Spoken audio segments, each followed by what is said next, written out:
Tahun 2020 hanya menyisakan beberapa hari lagi. Para investor sudah harus mulai melihat proyeksi investasi di 2021. Ada cukup banyak optimisme di pasar melihat perekonomian di 2021. Apakah benar perekonomian akan segera pulih? Berikut ini penjelasan dan proyeksi dari Willianto I, CEO Maybank Kim Eng Sekuritas, mengenai kondisi pasar modal di 2021 dan tips bagi para investor untuk menghadapinya. 2021 ini kita optimis. Satu, karena kita berangkat dari 2020 yang memang penuh tantangan. Dan kedua itu dengan adanya solusi terhadap COVID-19 ini dari segi medical, dari segi medis, maka kita percaya bahwa 2021 itu kehidupan dan roda ekonomi itu akan mulai berjalan dengan normal lagi, bukan hanya di Indonesia, tapi juga di seluruh dunia. Tapi ini kan harus diingat itu adalah bahwa program vaksin ini kan baru akan mulai itu mungkin di awal Januari dan mungkin baru akan selesai itu sekitar akhir kuartal pertama atau akhir semester pertama, tergantung di negara mana. Sehingga recovery di ekonomi itu juga tidak bisa full 100% kembali ke tahun 2019 secara dunia. Tapi Indonesia, karena kita itu ekonominya juga lebih basic ya, lebih bersifat consumer base, commodity base, resources base ya, dan ada manufacturing juga kebanyakan domestik, sehingga kita itu mungkin recovery-nya itu akan bisa relatif bagus.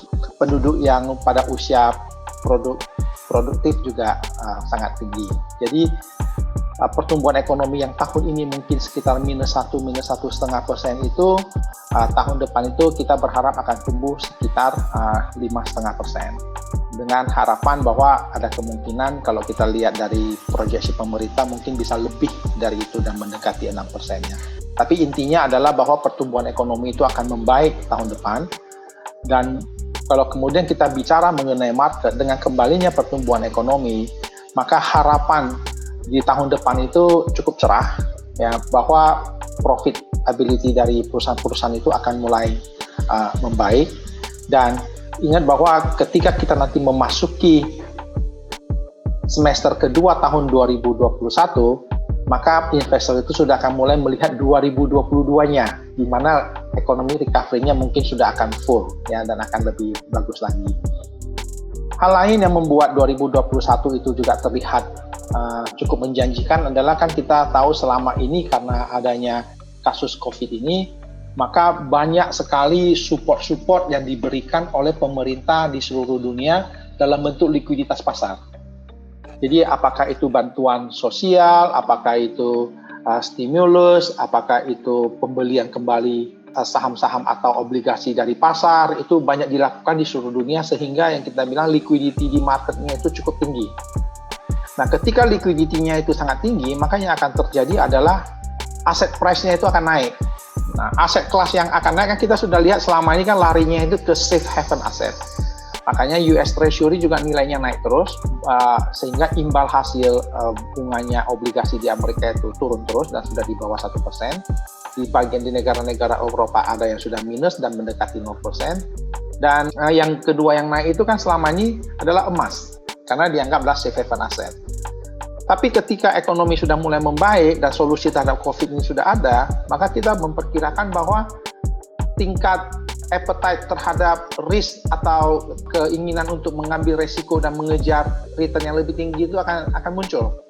Sehingga dari safe aset yang tadi emas dan US Treasury itu, mungkin dananya itu akan keluar ke equity dan bisa keluar ke emerging market.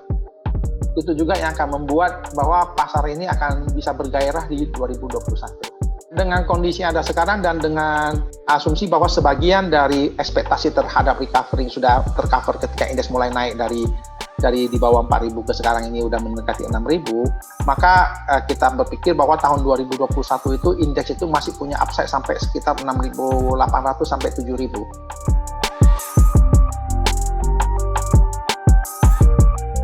Ekonomi itu sedang recovery dari bawah, equity itu selalu menjanjikan return yang lebih tinggi.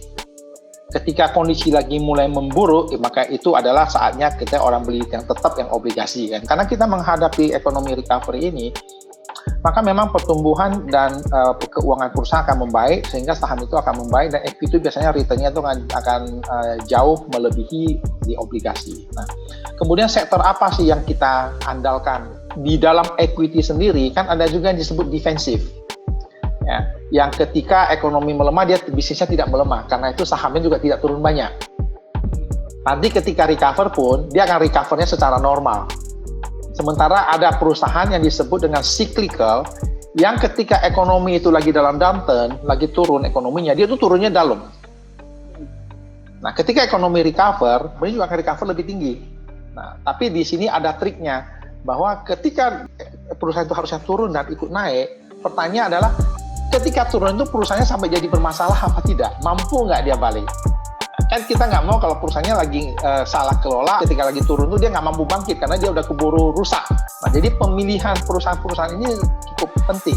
Kita untuk investor-investor yang biasa, ya, yang individu, banyak sekali perusahaan-perusahaan besar yang sebenarnya penurunannya cukup dalam, harga sahamnya juga turunnya cukup dalam. Jadi ini adalah blue chip dari cyclical sector yang kita bisa beli tanpa kita terlalu banyak khawatir. Misalnya gas, ya, perusahaan gas negara. Karena itu kan ketika ekonomi lemah, permintaan gasnya kan juga turun.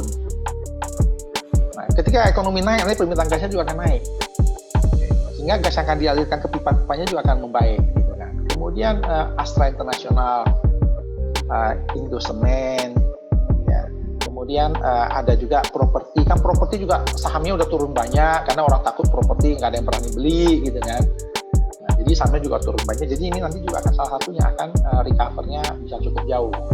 Kalau properti kita selalu suka yang 4 besar, jadi tinggal dipilih aja, Ciputra, Sumarekon, BSD, Pakuwon, ya. Atau kalau mau yang beresiko lebih tinggi, bisa masuk lagi yang lebih kecil. Tapi yang lebih kecil itu harus melakukan sedikit due diligence lah, meyakini bahwa perusahaannya itu tidak apa-apa, gitu kan, bahwa mampu bertahan selama krisis ini dan akan mampu bangkit kembali. Sehingga menurut saya itu yang paling penting itu adalah ketika investor-investor, terutama investor pemula, ingin berinvestasi di perusahaan-perusahaan dengan resiko yang lebih tinggi, volatilitas yang lebih tinggi, yang paling penting mereka benar-benar mengerti bahwa isi dari perusahaan tersebut. Jangan udah beli nyesel. Sama dengan kita mau beli rumah, kalau mau beli ya beli, tapi kan kita harus tahu lokasinya di mana, lingkungannya gimana, harganya bagaimana. Jadi semua itu harus mengerti. Jadi bukan tidak bisa mereka mendapatkan return yang lebih tinggi, bisa. Tapi karena volatilitasnya lebih tinggi, maka mereka itu harus lebih awas. Enggak bisa seperti blue chip yang udah beli tidur aja, tinggal aja, nanti 3 tahun lagi juga udah masih nggak apa-apa.